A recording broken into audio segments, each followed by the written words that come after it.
I'm Stephanie Young, 28 years old, and this is the story of the most expensive grounding in Seattle corporate history. That night, in front of 45 guests at his birthday party, my father pointed his finger at me and barked those words that would cost him everything. "You're grounded until you apologize to your stepmother." The room erupted in laughter, a 28-year-old woman being grounded like a child. But 72 hours later, at the most important contract signing of his life, with 200 VIP guests watching, the Meridian Holdings lawyer stopped mid-signature and asked, "Excuse me, but where's the CTO of NextGen Solutions? We need her signature according to Clause 7.3. The color drained from my father's face as I walked in, presenting my Level 5 security badge. If you're watching this, please subscribe and let me know where you are watching from. For 3 years, I'd lived in my father Marcus's reconstructed family, occupying a strange space between daughter and unwanted tenant. Every month, I transferred $8,500 to the household account, 70% of all expenses for a house where I was barely acknowledged. The master bedroom renovation? My money. The pool maintenance? My money. Bradley's new BMW for his 26th birthday? Also my money. Stephanie handles some IT tasks for the company, my father would tell his business associates when they visited, even though I'd single-handedly saved his construction firm from bankruptcy by modernizing their entire digital infrastructure. The $2 million government contract they'd won last year? I'd written every technical specification, stayed up for 72 hours straight to meet the deadline. But at the celebration dinner, Marcus raised his champagne glass to Bradley, praising his vision and leadership.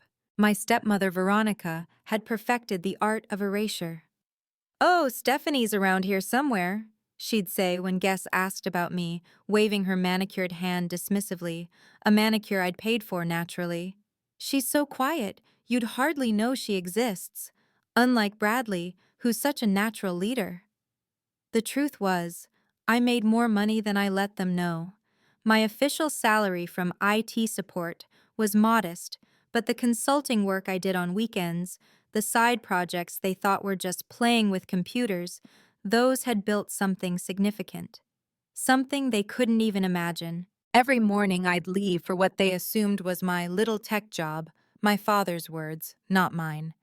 They never asked where exactly, never wondered why I had a reserved parking spot in the financial district, never questioned why James Morrison, CEO of Meridian Holdings, had my direct number. I'd learned to make myself small in that house, but some things, I was learning, can only be compressed so far before they explode. The breaking point started with a $2 million disaster entirely of Bradley's making. He'd promised a client impossible delivery dates without consulting anyone, then disappeared to Cabo for a week with his friends. When the client threatened to sue, guess who got blamed? "This is your fault, Stephanie," Marcus announced at dinner, his face red with fury. "You should have been supervising him. You know Bradley's still learning the business." "Learning?" I set down my fork carefully. "He's 26, Dad, and I wasn't even assigned to that project."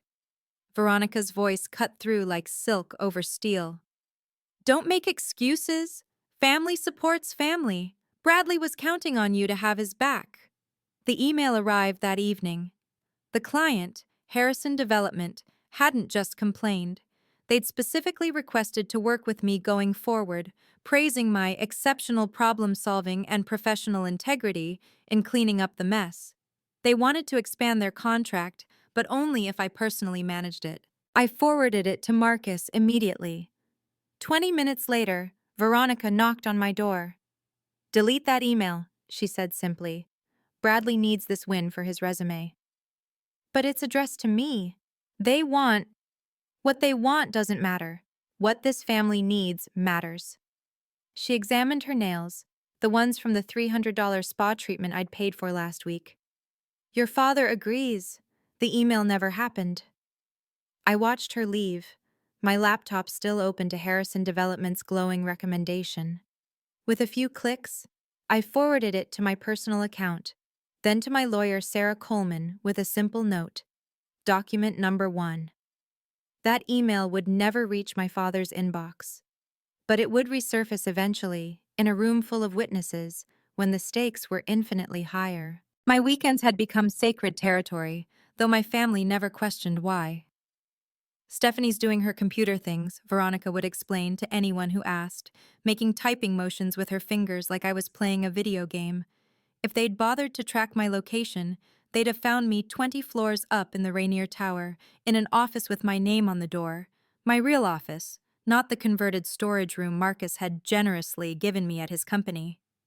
The floor-to-ceiling windows overlooked Elliott Bay, and on clear days, I could see all the way to the Olympics. James wants to confirm Monday's meeting, my assistant messaged me that Saturday.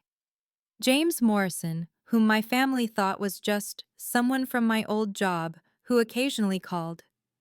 They had no idea he'd been my mentor at Stanford, or that we'd spent the last 3 years building something revolutionary together. The call came during Sunday dinner. "Sorry," I said, glancing at the caller ID. "It's my old boss." Marcus rolled his eyes. "Tell them you're with family." I stepped onto the patio, lowering my voice. "James?" "The Meridian board approved everything. 50 million for the construction project, but only with our exclusive tech integration. You know what that means?" "The exclusive agreement stands?" "Ironclad. No next gen, no deal. You still okay with the timing?" I watched through the window as Bradley helped himself to thirds, while Veronica praised his appetite for success. Marcus nodded along, oblivious. "Monday's perfect," I said. "I just signed something interesting, actually. A new exclusive contract that goes into effect next week." "Good, because this deal will change everything." As I ended the call, I noticed Marcus watching me through the glass, suspicion flickering in his eyes. But then Bradley said something, and his attention shifted back to his chosen heir. Tuesday morning brought the ambush I'd been dreading. Veronica placed a stack of legal documents next to my coffee, her smile sharp as winter ice. "Bradley's starting his investment portfolio," she announced. "We need you to sign these transfer papers." I scanned the first page, share transfer agreement. My stomach dropped. "These are my next-gen shares." "Your what?" Marcus looked up from his newspaper. "My startup shares, from a company I've been working with." I kept my voice level, though my hand trembled slightly. "They're worth about 2 million now." Veronica's laugh tinkled like breaking glass. "Perfect. Bradley needs credible investments to show potential employers. Family helps family, remember?" "These shares could be worth 50 million after the IPO," I said quietly. "Could be," Marcus emphasized, setting down his paper. "Nothing's guaranteed, Stephanie, but Bradley's future is happening now. He needs this for his applications to investment firms." I looked at the signature line. Once signed, everything I'd built would legally belong to my stepbrother, who couldn't even spell equity correctly in his last email. "I need to think about this." "Think?" Veronica's voice sharpened. "What's there to think about? Unless you don't trust your own family." Marcus's expression darkened. "Your mother's right. We've housed you, fed you, given you everything. I pay 70% of... And now you can't do this one thing for your brother?" He stood, his chair scraping against the floor. "Sign it, Stephanie. By my birthday party this weekend, or we'll have to reconsider your place in this family." The threat hung in the air like smoke. Your place in this family, as if I'd ever had one. "I understand," I said, sliding the papers into my bag. "I'll give you my answer at your party." The memory hit me as I sat alone in my room that night, staring at the transfer documents.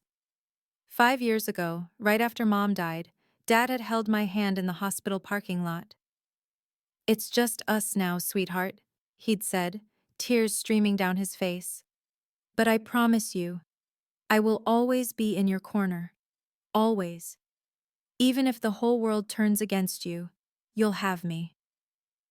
That man had disappeared the day Veronica walked into our lives with her perfect son and her perfect smile. The father who'd taught me to code, who'd celebrated when I got into Stanford, who'd called me his brilliant girl. That man had been replaced by someone who couldn't even remember what I did for a living. "You're being dramatic again," had become his favorite response to any concern I raised. When Veronica moved my mother's photos to the basement, when Bradley was given the office I'd renovated, when my achievements were credited to others. "You're being dramatic." I tried one last time that Wednesday night, knocking on his study door. "Dad, can we talk? Just us?" He didn't look up from his computer. "If this is about the papers, there's nothing to discuss. Veronica's right. Family shares everything." "But Dad, this is my work, my company, I built—" "You're being dramatic, Stephanie." There it was, right on cue. "Bradley needs this opportunity. You'll have others. You're resourceful." Resourceful. Like I was some kind of cockroach that would survive no matter what they took from me. "Do you even know what I do, Dad? Where I work?" He finally looked up, irritation clear in his eyes. "IT support. Computers. What else is there to know?" I stood there for a moment, memorizing his dismissive expression. "Nothing, Dad. There's nothing else you need to know." If you're watching this and have ever felt invisible in your own family, drop a comment below. Sometimes the people who should see us most clearly are the ones who refuse to look. Don't forget to subscribe if this story resonates with you, because what happens next will blow your mind. What my family didn't know was that NextGen Solutions was 6 months away from a $500 million IPO. As Chief Technology Officer and co-founder, my 15% stake would be worth $75 million. But more importantly, I'd built something that mattered. The board had been clear in our last meeting. Personal conflicts cannot affect the IPO. They'd seen too many startups destroyed by family drama. James had even pulled me aside afterward. "Stephanie, I know your family situation is complex, but we need you focused. NextGen is bigger than any personal issue." He'd sent a follow-up email, which I'd saved. "Maintaining professional distance from conflicting interests is essential for our fiduciary duty to investors." Translation: if my family drama leaked into NextGen's business, I'd risk everything. Not just my money, but the livelihoods of our 200 employees. The cruel irony? My father was about to stake his entire company on a deal with Meridian Holdings, never knowing that Meridian's contract specifically required NextGen's involvement. Clause 7.3, buried on page 47 of the agreement. Technical infrastructure must be provided exclusively by NextGen Solutions, with implementation overseen by their CTO. I'd helped write that clause myself 2 years ago, when James first brought me in as technical advisor for Meridian. Now it would determine the fate of my father's biggest deal. The question wasn't whether I'd sign Bradley's papers anymore. The question was, how much would my father lose when he discovered who I really was? Have you ever been in a situation where your family doesn't trust or value you? Comment your story below. I read every single one. If this video is helping you feel validated, please hit that like button and subscribe for more. We're just getting to the good part, and trust me, you won't want to miss what happens at Dad's birthday party. Thursday's dinner became an interrogation disguised as family time. Veronica had strategically invited her sister and brother-in-law, creating an audience for her performance. "Stephanie's being stubborn about helping Bradley," she announced, passing the salad with practiced innocence. "We're just asking for one signature." "Sign it," Bradley demanded, his mouth full of steak. "Just sign." Marcus's fork hit his plate. "I need more time to—" "Time for what?" Veronica's voice dripped honey-coated poison. "To consult lawyers? To scheme against your own family?" "That's not what I'm—" "Sign the papers, Stephanie." Marcus's voice had dropped to that dangerous quiet tone I remembered from childhood. "Sign them, or I'll assume you're not really part of this family." Her sister gasped dramatically. Surely she wouldn't betray family? What kind of person hoards success while their sibling struggles? The irony burned. Bradley had never struggled a day in his life while I'd worked 18-hour days to build NextGen. "If you don't sign before my birthday party," Marcus continued, "I'll have no choice but to take action. You have 48 hours. "What kind of action?" I asked, though I already knew. "I'll remove you from my will, for starters, and we'll need to discuss your living arrangements. Veronica smiled triumphantly. 45 people are coming to the party, Stephanie. Important people. Business associates. You wouldn't want to embarrass the family in front of them, would you? I looked around the table, at their expectant faces, their casual cruelty, their absolute certainty that I would fold. I understand, I said simply.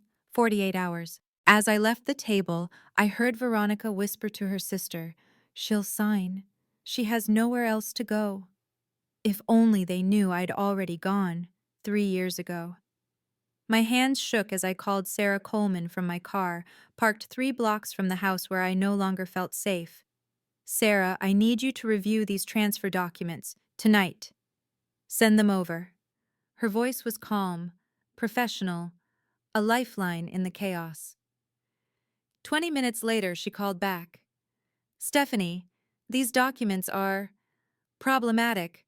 They're trying to transfer shares of Next Gen Solutions? My family doesn't know what Next Gen really is." Well, that's their first problem. Their second is that this transfer agreement has several irregularities. The valuation is listed at $2 million, but I can see Next Gen's pre-IPO valuation is nearly $500 million. This could be considered fraudulent misrepresentation. Can I refuse without legal consequences? You can absolutely refuse. But Stephanie, Sarah paused. Document everything, every conversation, every threat, every email. If they escalate this after you refuse, you'll need evidence. They're threatening to disown me if I don't sign by Saturday. Are you recording these conversations? Starting now, yes. Good. And Stephanie? I pulled the Meridian Holdings contract your father's company is pursuing. Did you know there's a technical requirement clause involving Next Gen? Clause 7.3. You knew? Sarah's surprise was evident. This changes everything. Your father needs your signature more than he realizes. Document everything, especially at that birthday party. If they publicly humiliate you and then discover they need your cooperation, the tables turn completely. Exactly. Keep your phone recording. Washington is a two-party consent state, but in public gatherings with no expectation of privacy, you're covered. I sat in my car, staring at the house where I'd grown up. Through the lit windows, I could see them laughing, probably planning their victory. "Sarah? Prepare whatever documents we might need for a clean break. I have a feeling Saturday will change everything." Friday afternoon, Marcus called an emergency family meeting. The dining room was packed. Veronica's sister and her husband, 2 cousins I barely knew, and Marcus's brother Tom, who'd driven up from Portland specifically for this intervention. "We're here because we love Stephanie," Marcus began, his voice thick with false concern. "But she's showing troubling behavior, selfishness, greed, refusing to help her brother succeed." "It's heartbreaking," Veronica added, dabbing at dry eyes. "We've given her everything, and this is how she repays us." Uncle Tom, whom I'd once considered an ally, shook his head. "Stephanie, your mother would be ashamed. She always shared everything she had." The blow landed exactly where he'd aimed it. My mother, who'd died when I was 23, who'd never met Veronica or Bradley, was being weaponized against me. "Tomorrow's party will have 45 of Seattle's most influential people," Marcus continued. "The Hendersons, the Walkers, James Morrison from Meridian Holdings, all people whose opinions matter. Do you really want to be publicly revealed as the daughter who betrayed her family?" Betrayed? I kept my voice steady, though rage burned in my chest. "What else would you call it?" Veronica stood, pointing at me. "Hoarding wealth while your brother struggles to build a future? Bradley doesn't even know what those shares represent." "Enough!" Marcus slammed his hand on the table. "You have until tomorrow night.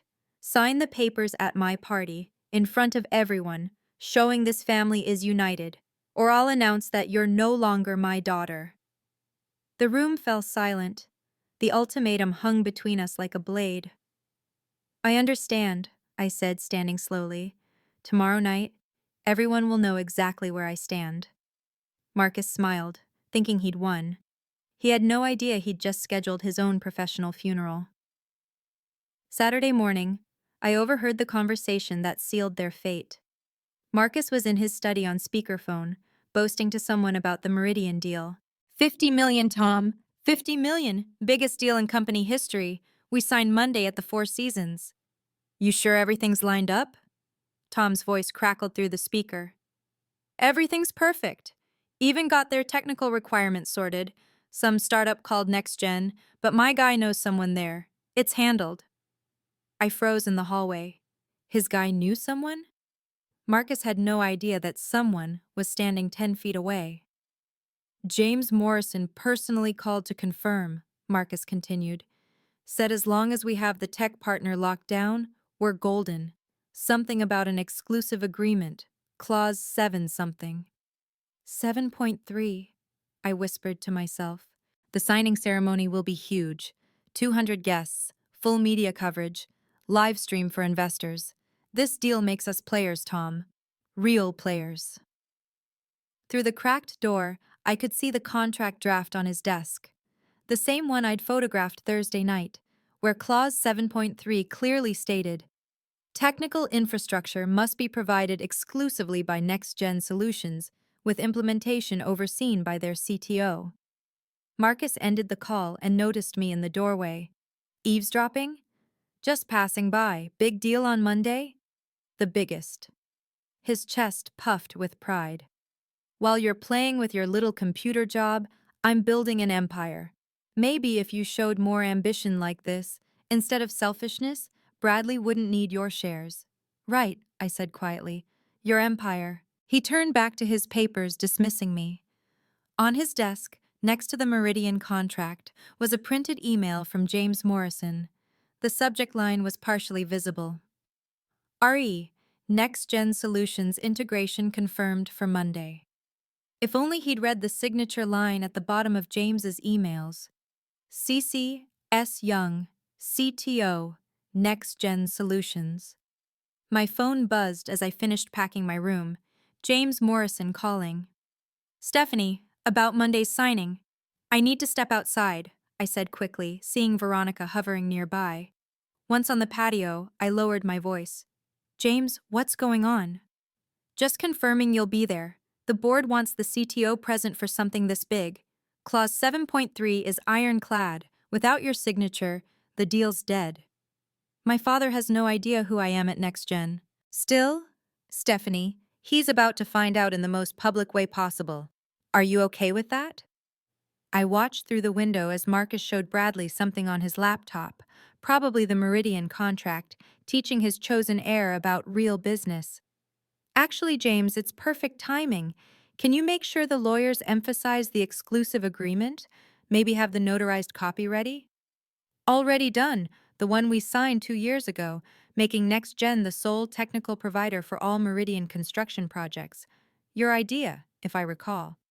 My idea, I confirmed, remembering the late nights spent crafting that agreement, never imagining it would matter this much. Monday at 3, Four Seasons, Emerald Ballroom. The signing's at 3:30 but arrive early. Security will have your level 5 badge ready. James? I hesitated. Thank you. For believing in me when my own family couldn't. Stephanie, you built half this company. You don't thank partners for recognizing reality. He paused. Is everything okay? You sound different. Everything's about to be exactly as it should be. As I ended the call, I noticed my father watching from his study window. He pointed at his watch, then held up 5 fingers. 5 hours until his party. 5 hours until the beginning of his end. The house transformed for Marcus's 60th birthday like a stage being set for a tragedy. Caterers arranged champagne flutes, florists positioned centerpieces, and Veronica directed everything with the precision of a general preparing for battle. I made my own preparations. First, I photographed the Meridian contract draft on Marcus's desk while he showered, focusing on Clause 7.3. The words were beautiful in their simplicity. This agreement is contingent upon NextGen Solutions' exclusive participation. Next, I called Sarah Coleman. I need the notarized exclusive agreement ready for Monday. The one you signed with Meridian 2 years ago? Already prepared. 3 copies, all certified. Perfect. And Sarah, I'm leaving tonight after the party. Your room's empty? Everything that matters is in my car. My laptop, my documents, my mother's jewelry, the things that made this house a home had already been evacuated. Recording device ready? Phone's fully charged. Washington's two-party consent doesn't apply to public gatherings. Good. Stephanie, what they're about to do to you will be the best thing that ever happened to me. I placed the house key on my dresser, beside a simple note I'd written. I respect your decision, Dad. This is mine. The last thing I packed was my Level 5 CTO security badge from Next Gen, tucked safely in my purse. The same purse Veronica always mocked for being too plain for someone who should be representing the young family properly. From downstairs, I heard the first guests arriving. Marcus's booming laugh echoed through the house as he greeted his business associates, the people whose respect he craved more than his daughter's love. Stephanie! Veronica's voice cut through the noise. Get down here and bring the papers. I looked in the mirror one last time. Let's give them a birthday to remember. The party sparkled with the kind of desperate elegance that Marcus loved. 45 of Seattle's business elite mingled in our living room, champagne flowing, conversations flowing louder. I recognized half of them, people who'd ignored me at previous gatherings, dismissing me as Marcus Young's quiet daughter who did something with computers. Everyone, attention! Marcus clinked his glass, pulling the room's focus. I want to thank you all for celebrating my 60th. But more importantly, I want to introduce the future of young construction. My son, Bradley. Bradley stumbled forward, already 3 drinks in, wearing a suit that cost more than most people's monthly rent. My money, naturally. Bradley will be taking a larger role in the company, Marcus continued. He's shown incredible vision and leadership. What about Stephanie? Mrs. Henderson asked, one of the few who'd ever acknowledged my existence. Isn't she in the business too? Marcus's laugh was dismissive. Oh, Stephanie helps with administrative tasks, basic IT support. She's reliable in her small way. Veronica stepped forward, draped in diamonds I'd inadvertently funded. Speaking of family business, we have an announcement to make tonight about family unity and support. I stood near the back, invisible as always, watching them set their own trap. Several guests glanced my way with sympathy, or was it pity? Marcus's lawyer, Robert Chen, no, Robert Smith after the changes, stood near the door, looking uncomfortable. Where's that next-gen representative you mentioned? Someone asked Marcus. For the Meridian deal? Oh, that's all handled through intermediaries, Marcus waved dismissively. Some startup tech company.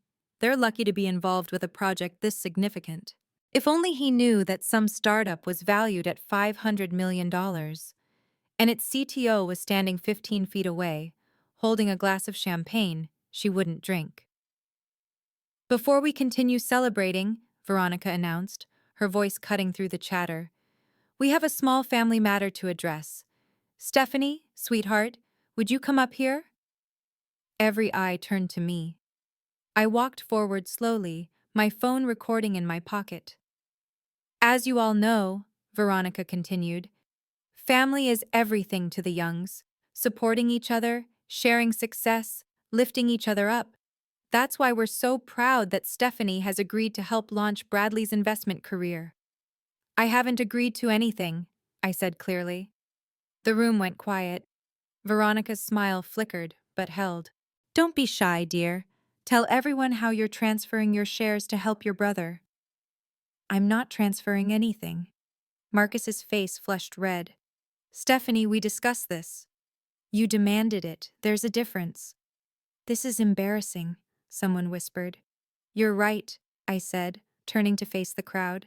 This is embarrassing, being pressured to give away $2 million in shares that could be worth $50 million after the IPO, to someone who's never worked a day in his life. Yes, that's very embarrassing. How dare you? Veronica stepped forward. After everything we've done for you. You mean after I paid 70% of household expenses? After I saved Marcus's company from bankruptcy? After I wrote the proposals that won him his contracts while Bradley got the credit? You ungrateful, Bradley started. Bradley, I cut him off. Can you even spell equity correctly? Because you misspelled it 3 times in your last email. The room was dead silent now. Marcus's business associates watched with the fascination of people witnessing a car crash. You're being dramatic, Marcus said, his go-to dismissal. No, I replied. I'm being factual, and I'm done being erased in my own family. Marcus stood up, his chair scraping against the floor. The sound echoed in the silent room like a judge's gavel. Stephanie Young, his voice boomed across the room. You are grounded until you apologize to your stepmother. For a moment, nobody moved. Then someone giggled, then another. Soon, uncomfortable laughter rippled through the room. Did he just, Mrs. Henderson whispered to her husband, ground a 28-year-old? Mr. Walker finished, incredulous. She's acting like a child. She'll be treated like one, Marcus declared, doubling down. You're confined to this house until you show proper respect to this family. Marcus, his brother Tom tried to intervene. Maybe we should— No! Marcus's face was purple now. I'm done coddling her. Stephanie, you have 2 choices. Sign those papers and apologize to Veronica right now, in front of everyone, or you're no longer my daughter. The room held its breath. 45 of Seattle's elite watched as Marcus Young publicly disowned his only biological child over money she'd earned herself. I looked around the room slowly, memorizing their faces, the shock, the judgment, the barely concealed excitement at witnessing such spectacular drama. These were the people Marcus wanted to impress more than he wanted to know his own daughter. All right, I said simply. Finally coming to your senses? Veronica smirked. No, I'm accepting his terms. I'm grounded. I set down my champagne glass. And since I'm grounded, I should go to my room. Don't you dare walk away from me, Marcus shouted. But I was already walking, my footsteps steady on the marble floor his construction company had installed with my money. Behind me, the party exploded into whispers. The last thing I heard was Marcus saying, "She'll be back down in an hour," begging to sign. If you're angry about how Marcus and Veronica just treated Stephanie, type "justice" in the comments right now. Trust me, karma is about to arrive in ways nobody saw coming. Share this video with anyone who's ever been manipulated by toxic family members. The next part is where everything changes, and I mean everything. I didn't go to my room. I walked straight through the house, past the kitchen where caterers pretended not to stare, out the back door, and around to where my car was parked. My suitcases were already in the trunk. My laptop bag sat in the passenger seat. Everything I valued from 28 years in that house fit in a Honda Civic. Back inside, I could hear the party resuming, Marcus's voice booming about teaching responsibility and this generation's entitlement. Veronica was probably glowing, finally rid of the stepdaughter who'd never quite fit her vision of the perfect family. I slipped back in through the side entrance, just long enough to place my house key on the kitchen counter, right next to the note I'd prepared. I respect your decision, Dad. This is mine. S. Stephanie? Bradley appeared in the doorway, drunk and swaying. Dad says you have until morning to apologize. Tell him I heard him. You're really going to throw away your family over money? I looked at my stepbrother, 26 years old, never held a job, living off my financial support while calling me selfish. Bradley, do you even know what Next Gen Solutions does? Some tech stuff. Who cares? Right. Who cares? I picked up my purse, feeling the weight of my CTO badge inside. Enjoy the party. Where are you going? You're grounded. To my room, I lied, walking past him. Finally learning your place? He called after me, echoing our father. I stopped at the stairs, looking back one last time. Actually, Bradley, I've always known my place. It was just never here. By the time they'd check my room in the morning, I'd be in my downtown apartment, preparing for the most important meeting of Marcus Young's life, one he didn't know would destroy him. Sunday morning, my phone exploded with missed calls. 43 from Marcus, 15 from Veronica, even 5 from Bradley. I didn't answer any of them. The first voicemail was Marcus, fury barely contained. "Your room is empty. Your key is on the counter. This is not what we discussed, Stephanie. Call me immediately."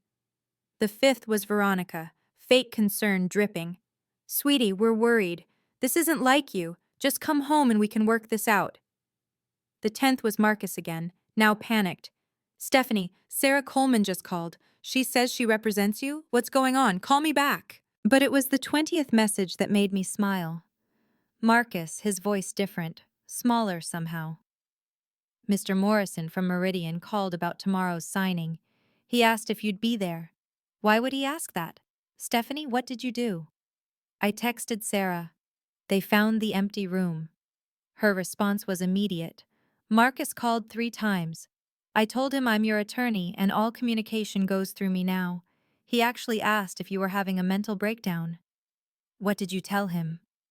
"That you're the sanest person I know, and that he should be very careful about implying otherwise given what's about to happen."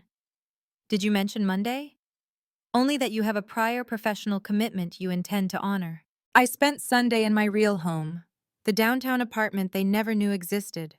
2 bedrooms, floor-to-ceiling windows, the kind of place Marcus would have bragged about if he'd known his daughter owned it outright. Bought with my first next-gen bonus 2 years ago. James called that evening. "Everything set for tomorrow?" "More than set. My father will be there?" "Front and center. He requested to sign first, for the cameras." "Perfect. The more public, the better." "Stephanie, are you sure about this?" "James, I've never been more sure of anything in my life." Monday, November 15th, 3 p.m., Four Seasons Hotel, Emerald Ballroom. The space was spectacular. Crystal chandeliers, floor-to-ceiling windows overlooking the Sound, 200 chairs arranged theater-style facing a raised platform where the signing would take place. Cameras were positioned strategically, a livestream link already active for remote investors. I watched from the service entrance as Seattle's business elite filed in. Tech moguls, real estate developers, city council members, everyone who mattered in Marcus's world. This was his moment, his validation, his proof that Young Construction had finally made it to the big leagues. Marcus arrived at 2:30, Veronica on his arm, Bradley trailing behind in a poorly fitted suit. He worked the room like a politician, shaking hands, slapping backs, his laugh echoing off the marble walls. "50 million, I heard him tell the Hendersons. Largest construction deal in Seattle this year." James Morrison and his team entered at 2:45, a phalanx of lawyers in perfect formation. The Meridian Holdings CEO commanded attention without trying, his presence shifting the room's energy. "Marcus," James extended his hand. "Ready to make history?" "Born ready," Marcus replied, chest puffed out like a peacock. "Everything's in order? All requirements met?" "Everything's perfect." Marcus didn't notice James's slight frown. "And your technical partner? They're confirmed?" "All handled," Marcus said dismissively.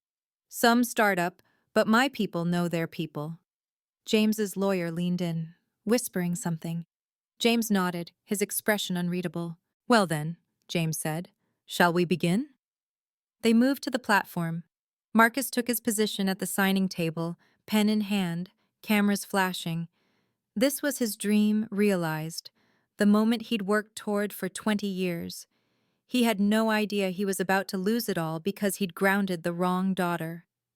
"Ladies and gentlemen," James Morrison addressed the crowd, "thank you for witnessing this historic partnership between Meridian Holdings and Young Construction. This $50 million project will reshape Seattle's skyline." Applause filled the room. Marcus glowed under the attention, Veronica beside him, playing the part of supportive wife perfectly. Bradley was already on his phone, probably posting about his father's success.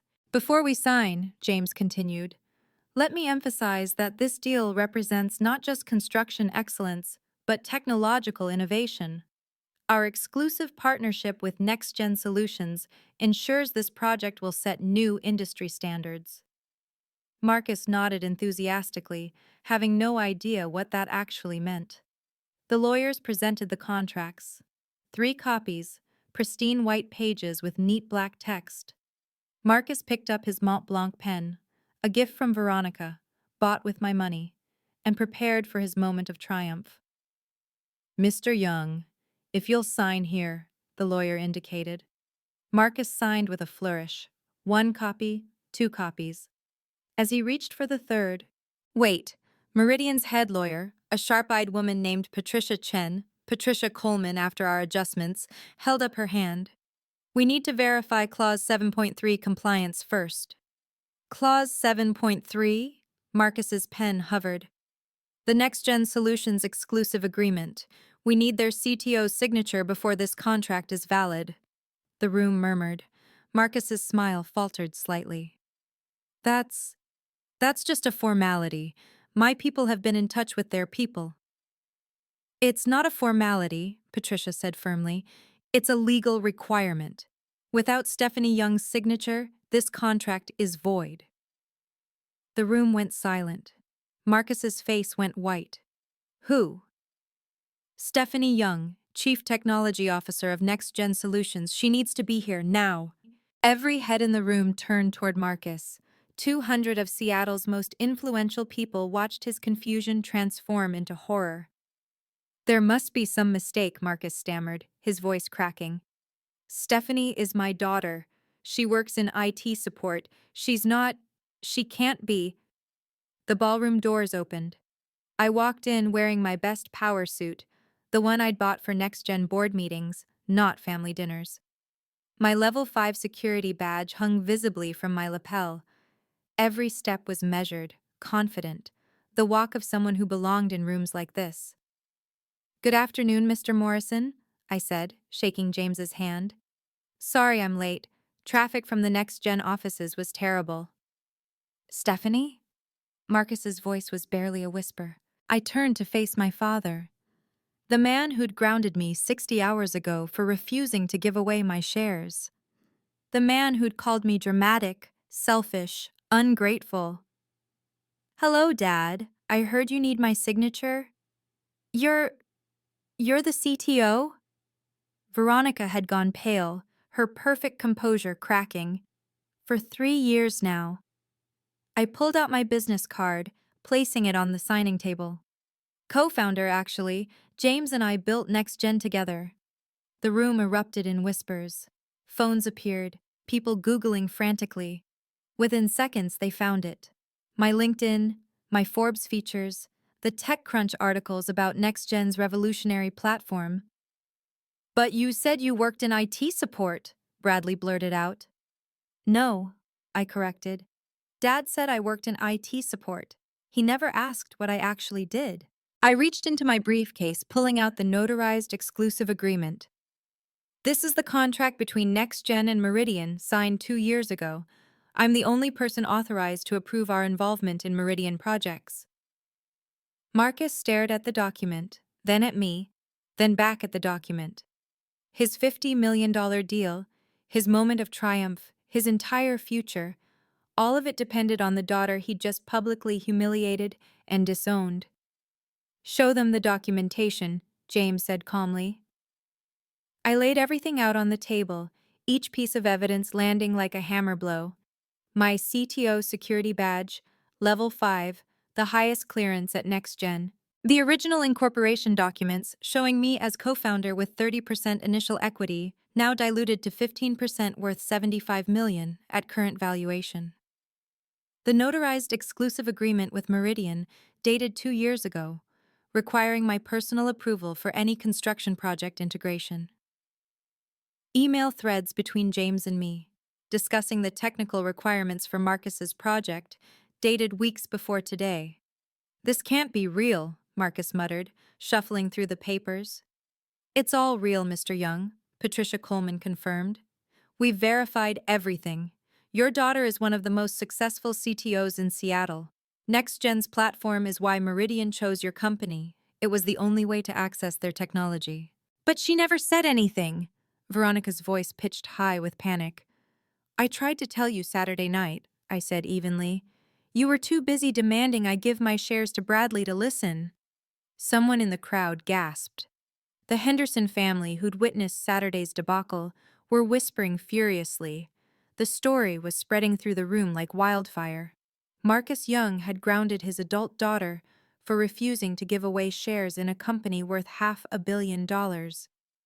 Please, Marcus said quietly, his pride crumbling before 200 witnesses. Stephanie, please sign the contract. Why would I do that? I asked. According to you, I'm grounded until I apologize for keeping what I earned. According to you, I'm not even your daughter anymore. The cameras were still rolling. The live stream was still active. Thousands of investors were watching Marcus Young beg the daughter he'd discarded. Stephanie, sweetheart. Marcus's voice cracked, using an endearment he hadn't said in 3 years. You're my daughter. You'll always be my daughter. I was angry. I didn't mean it. You meant it enough to say it in front of 45 people, I replied calmly. This is ridiculous. Veronica stepped forward, desperation making her reckless. Just sign it, Stephanie. Stop being so vindictive. Vindictive? I turned to her. Like when you made me delete the Harrison development email praising my work so Bradley could take credit? Like when you demanded I transfer shares worth $50 million to your son who can't even spell equity? Those shares are only worth $2 million, Bradley protested. James Morrison laughed. Actually laughed. Mr. Young, your stepson clearly doesn't understand valuations. NextGen is completing a Series D round at a $500 million valuation. Your daughter's shares are worth approximately $75 million pre-IPO. The number hung in the air. $75 million, more than Marcus's company had grossed in its entire 30-year history. You're worth... Marcus couldn't finish the sentence. About 10 times what you are, yes. I let that sink in. The daughter you called dramatic, the one you said had a little computer job, the one you grounded like a child. Please, Marcus was begging now, pride completely abandoned. The company needs this deal. We've leveraged everything. Without Meridian, we'll go under. I know, I said simply. I've seen your financials. You bet everything on this deal. Then you know what you're doing to me. I know exactly what I'm doing. I picked up the pen, holding it thoughtfully. I'm showing you the same consideration you showed me Saturday night, the same respect, the same family loyalty. I set the pen down unsigned. The silence in the ballroom was deafening. 200 people held their breath as I stood before the contract that would save or destroy my father's company. I won't sign this, I announced clearly. Marcus's knees actually buckled. Veronica caught his arm, her own face ashen. But I'll tell you why, I continued. It's not about money. It's not about revenge. It's about respect. I turned to address the room, these people who'd watched my humiliation and were now witnessing my vindication. On Saturday, my father told me that family shares everything, but sharing requires respect, trust, recognition that each person has value. For 3 years, I've been erased in my own home while building a company worth $500 million. We didn't know, Marcus pleaded, because you never asked. You never wondered why I had weekend meetings, never questioned why James Morrison had my direct number, never considered that maybe, just maybe, your daughter was more than IT support. I faced James. Meridian's values include respect, innovation, and integrity. Young Construction has demonstrated none of these. I cannot, in good conscience, attach NextGen's reputation to a company that treats family as disposable when they won't comply with demands. You're destroying me, Marcus whispered. No, Dad. You destroyed us the moment you chose your new family over your daughter. I'm just declining a business opportunity. I gathered my documents, placing them neatly in my briefcase. Mr. Morrison, NextGen remains committed to Meridian's other projects. We'll find you a construction partner who aligns with our values. Completely understood, James replied, his respect evident. I walked toward the exit, my heels clicking on marble. At the door, I turned back one final time. Business is built on trust, Dad. You broke mine. That's a debt your 50 million can't repay. The aftermath was immediate and brutal. The deal is terminated, James Morrison announced to the stunned room. Meridian Holdings will not proceed without NextGen's participation. Wait! Marcus lunged forward, papers scattering. There has to be another way. We can negotiate. There's nothing to negotiate, Patricia Coleman stated. Clause 7.3 is non-waiverable. Without Ms. Young's signature, this contract is void. The live stream chat exploded. Investors who'd been watching remotely were already pulling out. Within minutes, Young Construction's stock price began its death spiral. You can't do this, Veronica shrieked at James. One signature shouldn't matter this much. Your stepdaughter's signature is worth $50 million to you, James replied coldly. Perhaps you should have valued her accordingly. Bradley, finally understanding the magnitude of the disaster, turned on his mother. You said she was nobody. You said she'd always cave. Shut up, Bradley, Veronica snapped, her perfect facade crumbling. The room was emptying rapidly, Seattle's elite fleeing the sinking ship. But not before the whispers started. Grounded his own daughter. 75 million in shares. Made her pay for everything while treating her like a servant. My God, the Harrison development contract. She saved that deal and they gave credit to the son? Marcus stood frozen at the signing table, staring at the unsigned contracts. His phone was buzzing incessantly. Board members, investors, creditors all seeing the live stream disaster. Mr. Young, a reporter had appeared, microphone extended. Seattle Business Journal, can you comment on why you didn't know your daughter was CTO of NextGen? I... Is it true you tried to force her to give her shares to your stepson? That's not... Did you really ground a 28-year-old woman?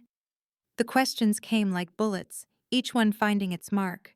Marcus Young, who'd wanted nothing more than respect from Seattle's business community, had become its newest cautionary tale. By Tuesday morning, the professional execution was complete. The Seattle Business Journal ran the headline, Young Construction loses $50 deal after CEO fails to recognize daughter's tech empire. Young Construction's stock price had dropped 40% overnight. Trading was halted twice due to volatility. The board called an emergency meeting for noon. I watched the news from my office at NextGen, feeling nothing but calm. Sarah Coleman called with updates every hour. The board voted Marcus is out as CEO, effective immediately. 3 more contracts just canceled. Companies are citing reputational concerns. Bradley's job offer from Rainier Partners was rescinded. They saw the live stream. The live stream. That beautiful, damning piece of evidence showing Marcus Young begging his discarded daughter for salvation. It had been viewed over 2 million times in 24 hours. Grounded CEO was trending on Twitter. Forbes called requesting an interview. TechCrunch wanted a statement. The Wall Street Journal was preparing a piece on family dynamics and tech leadership. I declined them all through Sarah. My silence said more than any quote could. James Morrison released a statement. Meridian Holdings values partnerships built on mutual respect and recognition.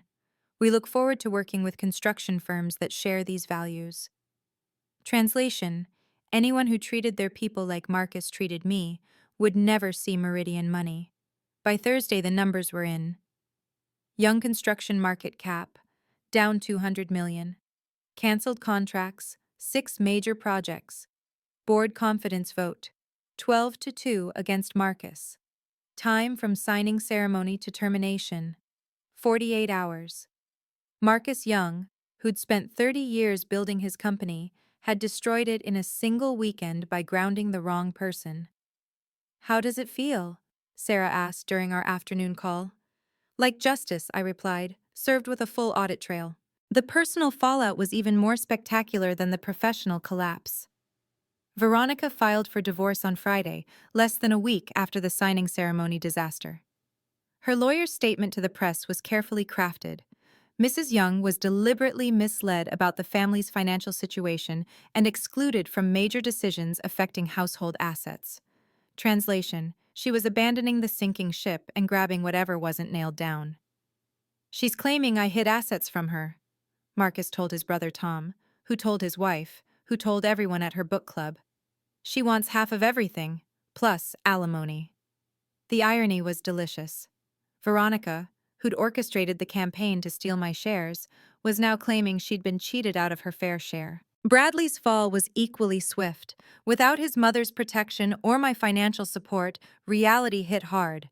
The entry-level job he finally found, data entry at a small logistics company, paid $35,000 a year. His Instagram, once full of luxury car selfies and VIP section photos, went dark. He asked if NextGen was hiring, Sarah informed me, barely suppressing laughter. I told him to submit his resume through the portal like everyone else. He never did. Probably couldn't figure out how to format it properly. The family who'd witnessed my humiliation scattered like roaches when lights turned on. Uncle Tom stopped returning Marcus's calls. Veronica's sister unfriended everyone on Facebook. The cousins who'd lectured me about family loyalty pretended we'd never met. But the cruelest blow came from the social circuit. The country club suspended Marcus's membership pending financial review. The charity boards Veronica had clawed her way onto quietly requested her resignation. The holiday party invitations that once flooded their mailbox dried up entirely. Marcus Young had wanted respect from Seattle's elite. Instead, he'd become their favorite cautionary tale about hubris, greed, and the danger of underestimating your own daughter. The desperation began 2 weeks after the signing ceremony collapsed. First came the emails, 47 of them, each more frantic than the last. "Stephanie, we need to talk. Please, this is destroying everything I built. Your mother would want us to reconcile. I'm sorry, I'm so sorry." Then the phone calls. My assistant kept a log, 83 attempts in 5 days. I didn't answer a single one. He tried showing up at NextGen's offices. Our security had his photo at every entrance with instructions. Do not admit, do not engage, call police if he refuses to leave. He stood outside for 3 hours yesterday, my head of security reported, just staring at the building. The flowers arrived daily, expensive arrangements with increasingly desperate notes. "To my brilliant daughter, I see you now. Please forgive a foolish old man. I was wrong about everything." I had them donated to the children's hospital. At least someone could enjoy them. Marcus even tried intermediaries. Uncle Tom called, sheepish and fumbling. "He's really broken, Stephanie. Maybe you could just hear him out?" "Did you call him when he grounded me in front of 45 people?" "Well, no, but..." "Then we have nothing to discuss." The Hendersons, who'd witnessed both my humiliation and vindication, reached out more thoughtfully. "We never knew what you'd accomplished. If you ever need references or connections, please don't hesitate." I appreciated their offer but didn't need it. NextGen's IPO filing would happen in 4 months. My net worth would cross $300 million. I'd built my success without family support. I certainly didn't need it now. But Marcus kept trying, each attempt more pathetic than the last, apparently unable to understand that some bridges, once burned, couldn't be rebuilt with apologies and flower arrangements. 3 months after the signing ceremony, my success became undeniable. Forbes 30, Under 30 featured me on the cover. The headline, "The CTO who built a 2x company while her family thought she did it support." The profile was thorough, documenting my journey from Stanford to NextGen, the late nights coding while my family slept, the board meetings I attended while they thought I was playing with computers. But the line that went viral was James Morrison's quote. "Stephanie Young built 60% of our platform architecture single-handedly. She's not just a CTO, she's a visionary who saw possibilities everyone else missed. The fact that her own father missed it too? That's his loss, not ours." TechCrunch followed up with a piece titled, "The $50 Grounding." How family toxicity nearly derailed Seattle's next unicorn. The tech community rallied around me in ways my blood family never had. Female CTOs reached out with support. Startup founders shared their own stories of family disbelief. A group called Tech Leaders Against Toxic Families invited me to speak at their conference. I declined the speaking engagement, but donated $100,000 to their scholarship fund for young technologists escaping unsupportive homes. The IPO announcement came in March. NextGen's valuation, $2 billion. My stake, $300 million. The same week, I launched the Young Women in Tech Foundation, pointedly using my last name to reclaim it from the man who tried to disown me. Our mission: supporting young female technologists whose families didn't believe in their potential. The foundation's first scholarship recipient was a 19-year-old whose parents wanted her to quit coding and find a husband instead. I presented her the check personally, remembering my own father's dismissal of my little computer job. "Never let anyone make you small," I told her, "especially not family." 6 months after the grounding that changed everything, I woke up in my new penthouse to a life I'd built entirely on my own terms. The Pike Place view was spectacular, but it wasn't the luxury that mattered. It was the peace. No one here questioned my worth. No one demanded I shrink myself to make them comfortable. No one treated my success as their ATM. My morning routine was sacred: coffee on the terrace, reviewing NextGen's overnight metrics, then a video call with James about our expansion into European markets. We'd hired 50 new engineers, opened offices in London and Berlin, and were finalizing partnerships worth $500 million. The Singapore Sovereign Wealth Fund wants in on the next round, James mentioned. They're talking about a $3 billion valuation. $3 billion. The company my father never bothered to ask about was worth $3 billion. My personal life had flourished too. I was dating Michael, a biotech founder who'd never once called my ambitions dramatic or suggested I tone down my success. He celebrated my wins, supported my decisions, and understood that respect wasn't negotiable. "Your dad called my office," he mentioned over dinner one evening. "Wanted to know if I could talk sense into you." "What did you say?" "That you're the most sensible person I know, and that maybe he should have realized that before he grounded a grown woman." The foundation had awarded 12 scholarships. NextGen had promoted 3 female engineers to senior positions. My apartment's second bedroom had become a makeshift office, where I mentored young women navigating toxic family dynamics while building careers. This was success, not just the money or recognition, but the freedom to exist without justification, to succeed without permission, to thrive without apology. Every morning, I woke up knowing I'd chosen myself, and that choice had made all the difference. The coffee shop encounter happened on a rainy Tuesday in April, 7 months after the birthday party that ended everything. I was reviewing contracts at my favorite cafe when a shadow fell across my table. I looked up to find Marcus, but not the Marcus I remembered. This man was 20 pounds thinner, his hair completely gray, his expensive suit replaced by a simple sweater and jeans. "Hello, Stephanie." I studied him for a moment, then gestured to the chair across from me. "You have 10 minutes. I have a board meeting at 3. He sat carefully, like he was afraid the chair might reject him too. "You look well." "I am well." The Forbes article, I read it, all of it, 3 times. And? And I'm an idiot. His voice cracked. I had a brilliant, successful daughter right in front of me, and I was too blinded by Veronica's manipulation and my own ego to see it. "Veronica didn't make you dismiss me, Dad. She didn't force you to call my career little computer things. That was all you." He nodded, accepting the blow. "You're right. I wanted so badly to build the perfect new family that I destroyed the real one I had." "How's the perfect family working out?" "Veronica took half of what was left. Bradley won't return my calls. Apparently, I'm no use to him anymore. The house is in foreclosure." He laughed bitterly. "The house you paid 70% of, and I'm losing it." I said nothing. His losses weren't my responsibility. I'm not here for money, he added quickly. I know that bridge is burned. I just. I wanted you to know that I finally see you. Too late, but I see you. Your 10 minutes are up.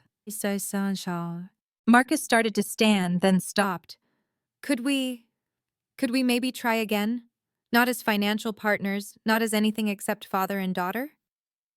I closed my laptop, giving him my full attention for the first time in months. Under certain conditions, I said carefully, his eyes lit with desperate hope. Anything. First, therapy, individual and family counseling.